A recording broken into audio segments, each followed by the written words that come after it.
হাত বদলের রান্নাঘর থেকে প্রত্যেককে শুভকামনা জানিয়ে আজকের পর্ব শুরু করছি। আজ আমি গরমের জন্য আস্তে আস্তে আস্তে গরম পড়বে, এই সময় একটা কুল ডাল নিয়ে এসেছি। কুল পোড়া, শুকনো লঙ্কা পোড়া দিয়ে এই মটর ডাল খুব অভিনব খেতে স্বাদ, আর সবথেকে বড় কথা শরীর ঠান্ডা করবে। এখানে আমি দেখাচ্ছি, আমি 5-6টা শুকনো লঙ্কা পুড়িয়ে নিয়েছি। এই 5-6টা শুকনো লঙ্কা পুড়িয়ে আর নিয়েছি কুল, পাকা কুলগুলো আমি 4-5টা কুল পুড়িয়ে নেব। আমি যেরকম ডাল নেব সেরকমভাবেই সামঞ্জস্য রেখে কুল পুড়িয়ে নেব। ডাল অল্প, কুলও অল্প। এখানে আমি পুড়িয়ে নিলে প্রথমে হচ্ছে একটু অন্যরকম রান্নার রেসিপি হচ্ছে এটা। কাঁচা কুল দিয়ে যেটা বানাই, এতদিন খেয়ে এসেছি সেটা একরকম, আর এই পোড়া কুল দিয়ে যে এই ডালটা, সেটারও একটা স্মোকি একটা ফ্লেভার থাকে, খেতে খুব ভাল লাগে। তাছাড়া আমরা শুকনো লঙ্কা পোড়া আর কুল পোড়া আগে আমরা ছোটোবেলা খুব খেতাম নুন দিয়ে মেখে, তো সেটা মাথায় রেখে আজকে এই ডালটা আমি বানিয়েছি। খুব সুন্দর খেতে। আজকে শনিবার, কাজে আমাদের আজকে নিরামিষ খাওয়া, ওই ভেবেই আজকে একটু ইউনিক টাইপের ডাল বানিয়েছি। দেখতে থাকুন কী করে বানিয়েছি।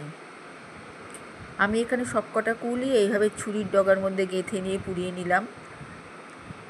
এমন করে পোড়াবো যে ভেতরে যে রসটা যাতে একটু টেনে যায়, একবারে গলগলে রসটা যাতে না থাকে, টেনে যায়, যাতে মুখে পড়া ডালের সাথে মুখে পড়লে খেতে ভাল লাগে, আর একটা স্মোকি ভাব আসে যাতে ডালটার মধ্যে। এখানে আমি অল্প করেই মটর ডাল নিলাম।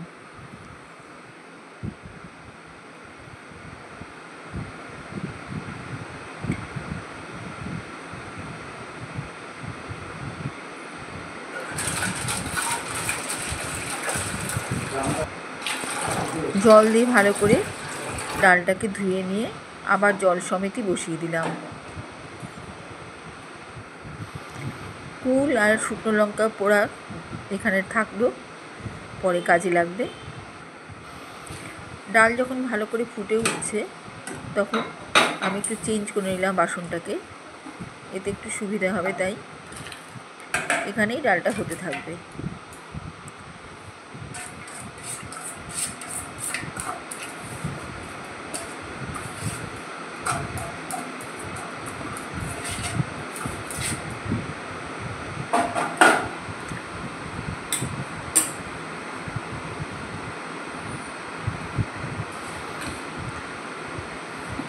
ডালের ফেনাগুলো আস্তে আস্তে কাটিয়ে দিচ্ছি।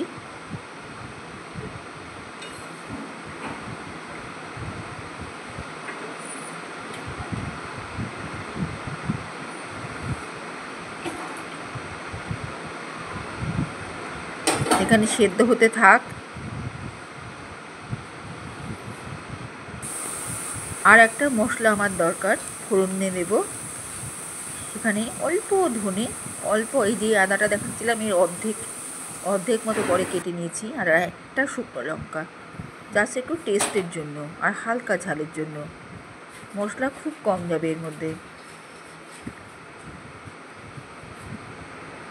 এইরকমভাবে পুরো একদম গলে যাবে না, এরকম একটু হালকাভাবে ডাল দানা দানা থাকবে, তখন আমি লবণটা দিয়ে দেবো।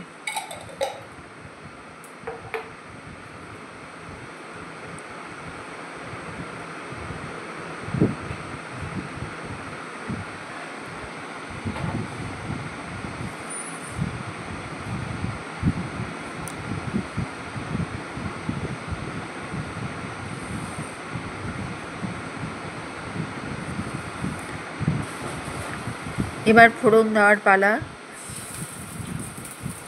একটা বাটির মধ্যে বেশ কিছুটা সর্ষের তেল নিয়ে মেথি আর কালো জিরা ফোড়ন দিলাম।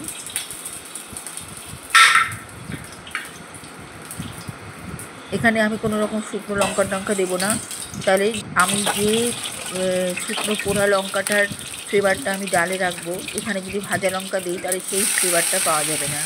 এবার আমি পোড়া কুল আর ধনে, আদা, লঙ্কা যেটা বেটেছিলাম সেটা আমি দিয়ে দিলাম। একটু চিনি দিলাম। এইভাবেই আমি কুল দিয়ে মশলাটাকে কষিয়ে নেব।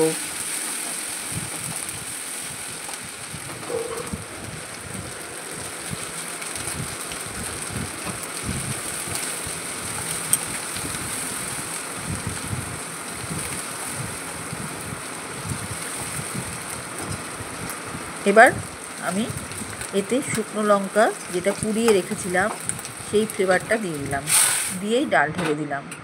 এবার আস্তে করে সম্পূর্ণটা ভালো করে মিশিয়ে নিয়ে ফুটিয়ে নেব।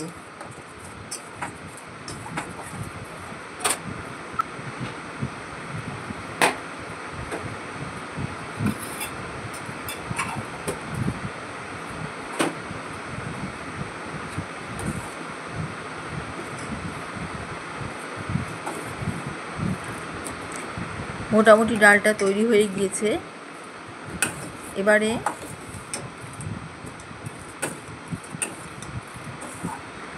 দেখে মনে হচ্ছে না ডালটা বেশ টক টক, একটা লঙ্কা পোড়ার একটা ফ্লেভার থাকবে ডালটার মধ্যে, দেখে কিন্তু মনে হচ্ছে। আর একটু কাজ আছে। এবার কুল সমেত লঙ্কা একটা তুলে নিলাম, শুকনো লঙ্কা নিয়ে এই কুল আর শুকনো লঙ্কাটা একসাথে একটু চটকে নেব। চটকে নিয়ে সেদ্ধ কুল আর লঙ্কা এটাকে চটকে নিয়ে আবার এই রসটা ডালে দিয়ে দেবো। তাতে হবে কি, একটু টক টক ভাব আসবে, ঝাল ঝাল ভাব আসবে।